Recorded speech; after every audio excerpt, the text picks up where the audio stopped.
Hello, everybody, and welcome to my channel, Queen Elizabeth, A Day in Her Life. Well, we all know that Queen Elizabeth passed away recently, and it was a sad day. And she served her country till the day she died, and what a wonderful queen she was. I've always been interested in the United Kingdom and the monarchy. Queen Elizabeth's passing inspired me to start a channel on YouTube regarding things that happened during her lifetime. So we'll go through different events in the life of the Queen during my different videos, but there's not going to be in any kind of order because it'll be interesting just to jump around in time and see how Queen Elizabeth was during certain events in her life. And so we'll find out more about this wonderful lady and how she'll always be remembered for her life of service to her country, her family, and her great personality as well. So the first thing we have is the Queen's very first speech she gave when she was only 14 years old. So we have the World War II going on around this time. And so the first thing is the gravity of the threat from Germany at that time. According to rabcollection.com, the Queen, later known as the Queen Mother, insulated the royal family from public resentment by choosing not to send Princesses Elizabeth and Margaret to Canada because, as she said, the children will not leave unless I do. I shall not leave unless their father does, and the king will not leave the country in any circumstances whatsoever. So King George VI refused to leave and stated that he wished to stay, fight, and get my German, prompting Winston Churchill to lend his own personal Tommy gun to the royal family. The 14-year-old Princess Elizabeth and her sister Margaret, 10, alongside the Queen Mother, were given shooting lessons in the grounds of Buckingham Palace to ready them in the event of a raid by Nazi parachutists. So this is a very scary time back then. I can't imagine what they were thinking when they were getting all those lessons about all these threats from the Nazis. So the Queen Mother said that if the Germans came armed with their gun, she would take some Nazis with her. The King and the Queen remained at Buckingham Palace throughout the war. They sent their daughters to Windsor Castle part of the time, hoping it would be safer. Buckingham Palace suffered 9 direct hits, and the King and Queen did not hide in the palace. They toured many of the areas that had suffered from heavy bombing, and they showed the people of London that they care for them. So now we can see where Queen Elizabeth got her personality from and her sense of duty from, both her mother and her father, the King and Queen, at the time in England. So now we're getting to the Queen's Elizabeth's first speech.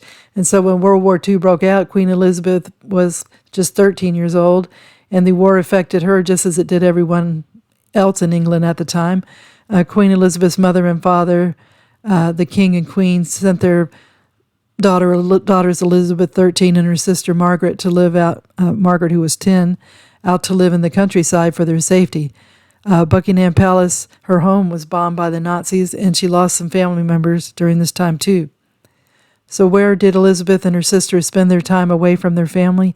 Elizabeth and her sister Margaret spent their time at Balmoral Castle in Scotland and at the Royal Lodge, Windsor, in Windsor Castle. Next we have Winston Churchill ask a favor from Elizabeth. So Winston Churchill first met Elizabeth when she was just 2 years old, and he was Chancellor of the Exchequer at that time. He was impressed with her, and he wrote a letter to his wife September 25th, 1928. He wrote to his wife that there was no one there at the time of his visit except the family, the household, and 2-year-old Elizabeth. The latter is a character, he mused, describing her as having an air of authority and reflectiveness astonishing in an infant. So she was already showing signs of royal dignity even then. So as we know, Elizabeth wasn't just any child. She was a child of royalty, and Prime Minister Winston Churchill asked her if she could give a speech to bolster the morale of the children who were separated from their parents during this time. According to Time.com, over the 6 years of war, over 2 million children were sent to the British countryside in a program the military called Operation Pied Piper. In 1939, children embarked on trains wearing name tags around their necks and headed to foster homes where they would stay for 6 years.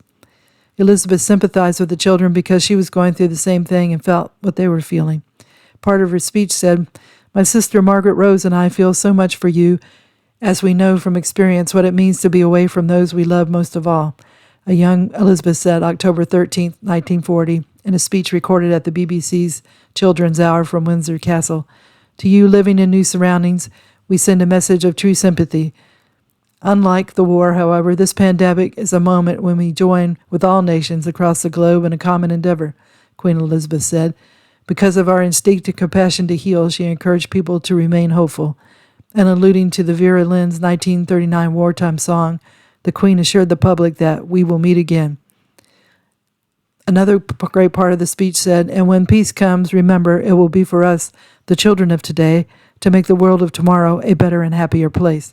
So it's in this speech that the public gets to see a little bit of the personality of the future Queen. We see her strong sense of royal duty, her love of her family and her country, and her optimism for better days to come. What a great speech by a special person who would soon be ruler of her country. I hope you enjoyed the video, and if you did, if you could subscribe or give it a thumbs up, that would be great. So tune in again soon for more events that occurred in the life of Queen Elizabeth. She's truly a captivating personality, and I wish everybody a good day. Bye.